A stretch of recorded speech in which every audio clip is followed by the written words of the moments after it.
Okay, moving over to the Warriors now. Warriors are on a three-game winning streak where they beat the Dallas Mavericks in overtime 137 to 131. They beat the Brooklyn Nets 109 to 106, and they beat the Washington Wizards 131 to 126. Game against Dallas, back and forth game. Obviously, they won, but biggest news is the Moses Moody injury. Terrible injury. Hate to see it. Tore his patellar tendon. He's going to be out for a year. So obviously, that puts him out the rest of this year, well into next year. So we're hoping for a healthy, speedy recovery for Moses there. Come back home, finishing off that road trip, and they faced the Brooklyn Nets, where they did win, but it was more so of I think how bad Brooklyn is because the Warriors I don't think played well at all. Coming back, they got in at 4 in the morning the night before, so there was no practice, there was no shoot around, and I think you saw that in the play of the team. They had 26 turnovers, which I believe is a season high for them. Just really poor execution, terrible with taking care of the ball. Just looked mentally checked out. But Brooklyn kept giving them opportunities to get back in the game. They had 24 turnovers going into the fourth quarter. They did end up, only having two when they started taking care of the ball, got back in the game, and ended up stealing that one. So, you take, especially now in the season, you take them any way you can. But they definitely did not play well, but found a way to win. And then against Washington, did a better job of taking care of the ball. I don't think they recorded their first turnover until the second quarter, so there was definitely a bigger emphasis on that. Again, Washington, not a great team. They're rebuilding, and it was a high-scoring affair. So defensively, I think there was a lot they could have done better. Washington scoring 126 points. Definitely not what you want to see, but like I said, a win's a win, especially now in the year. So after this three-game winning streak, and I'm filming this prior to the game tonight against Denver, they are the 10th seed. Phoenix, and so the way the playout or the play-in is set up right now is Phoenix is the seventh seed. Clippers are the eighth seed with 3 games behind Phoenix. The Blazers are the ninth seed, 4.5 games behind, and then the Warriors are the 10th seed, 5 games behind Phoenix. So, with 8 games left in the schedule, very unlikely you're going to see the Warriors get to that 7 seed. The hope is, 2 games behind the Clippers. The last game of the year is against the Clippers. You're hoping they can jump the 10 seed and 9 seed, get to the 8 seed, and at least not be in a do or die situation. Um, and then obviously a half game behind the Blazers, so anything can happen. Problem for the Warriors is the last 8 games of the year are brutal for this team. You play Denver, you play San Antonio and Cleveland back to back, then you play Houston. So immediately those first four of the last 8 games are against contenders, basically. Teams that are hoping to make a deep playoff run, and uh, those are going to be tough games for them. Then they finish the season. Their last four games are against Sacramento, the Lakers, another tough game, the Kings again, and then the Clippers to end the year, which could potentially be a huge game depending on how those four teams line up at the end of the season. So, not expecting a whole lot, even if Steph comes back in these last 8 games. I think when you look at the schedule, if you can somehow manage to finish 500 in the last 8 games, you take that 100%. Even if Steph comes back, because when he comes back, he's going to be on a minutes restriction. They're definitely going to watch it with him. They're not going to want to risk further injuries to that knee. So, I think if you look at this schedule remaining, I think you got to beat Sacramento twice. Um, Clippers that last game, if you can manage to beat them, and I think if you can steal one of these next 4 games somehow, I think you take that if you can go 500. As far as when Steph could potentially make his return, he's not going to play tonight against Denver, and then this team has a back-to-back against the Spurs and Cleveland. He definitely won't play both games of that back-to-back. I think if you're a fan of the team, you hope he can come back for Cleveland, but on the second half of the back-to-back. But they do have 2 days in between that Cleveland and Rockets game. So I think if you're the Warriors and if you're Steph, I think that Cleveland, Houston, those 2 games, I think if he can make his return there, that would give him about 5, 6 games to get his rhythm back, get his feet underneath him, and get back to playing basketball. Like Steve Kerr said in his interview a couple of days ago, they are running out of time for him to come back. They made it very clear they're not just going to throw him into a playing game without playing. So I think that if he doesn't get back by the Houston or that first Sacramento game, I don't. I think if he's not back by then, I think they will probably just shut him down for the year.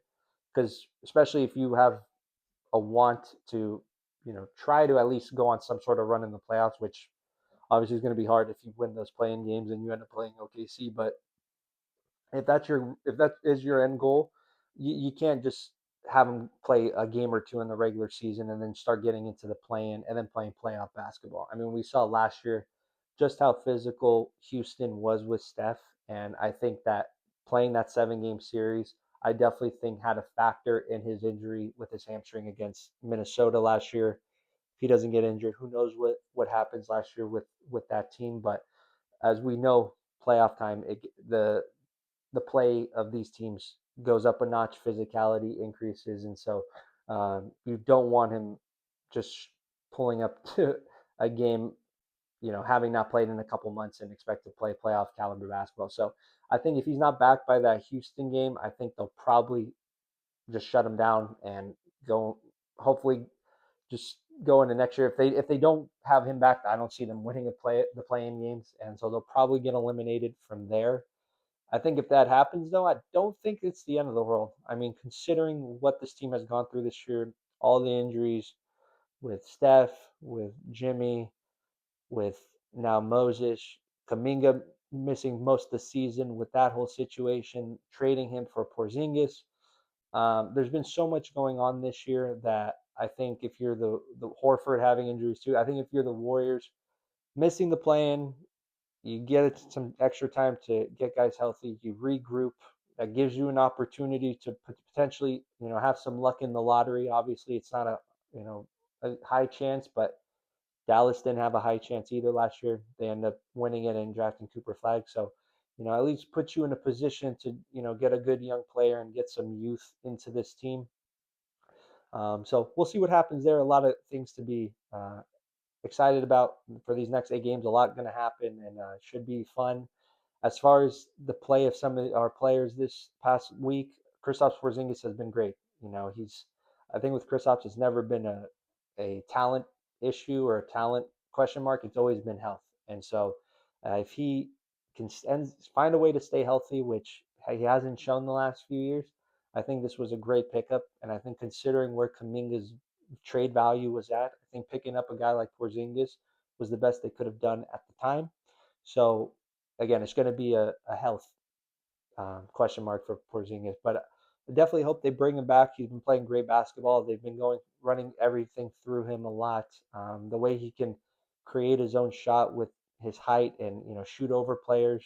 Another thing that's been very impressive to me is his playmaking. Obviously we know he's can be a rim protector with his length, his offensive ability, his shooting ability. We've known, but when he's got that ball in the post, he's really good at finding open guys for open shots, cutters. So I like his playmaking ability, and I think that it fits in with the Warriors. I think the Warriors have shown that players if you're a player that can create and you see the game in a certain way, and can be a playmaker for others, not just yourself. I think players who play that way have a great time in Golden State and really flourish in Golden State.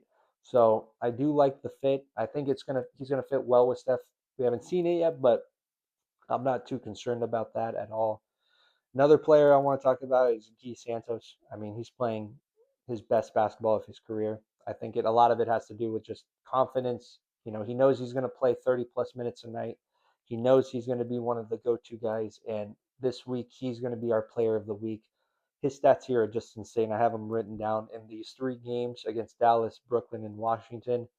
He's averaging 24 points a game, which is great, but his efficiency is just it's crazy. He's shooting 63% from the field in these 3 games, 43% from three. His he's getting in the post. His footwork in the post has been great. He's he's I never viewed Guy Santos as a guy who could create offense out of the post. But he seemed to have added that to his game, and I think that if you're going to take any positives out of this year going into next year, is that you signed him to a 3-year deal, so he's going to be back next year. What he's been able to do this year, and again, I know it's with a depleted team. I'm not saying he should be your starting forward next year or be, your Steph's running mate, but what he's showing this year is that he can be a very productive player on both sides of the court. He's not just an energy guy, I think, at this point. I think he's somebody that, could be on a good team with the Warriors hopefully next year. I think he could be a 8 to 11 point, 8 to 12 point guy. Um, Coming off the bench, playing 20 to 30 minutes a night, depending on, who's injured. If somebody's resting, if you need to plug him into the starting lineup, I think he can do just fine. I think you're seeing that with him. Whereas last year, he was more of just a guy play small spurts here and there, or small bursts here and there, and um, be the energizer bunny. So I think he's developed more in his game, and he's won the trust of this coaching staff. And I think that that's going to bode well for him and the team next year, because I do think he will play a big role on this team next year. So he's our player of the week. Again, they play Denver tonight. We'll see how that game goes, and then we'll see how the rest of this, next 8 games shake out. We'll be back next week talking baseball. A's season just started. Giants season just started. A lot to talk about there. We'll talk about these next few games that the Warriors have and the Sharks, and we'll see you guys soon.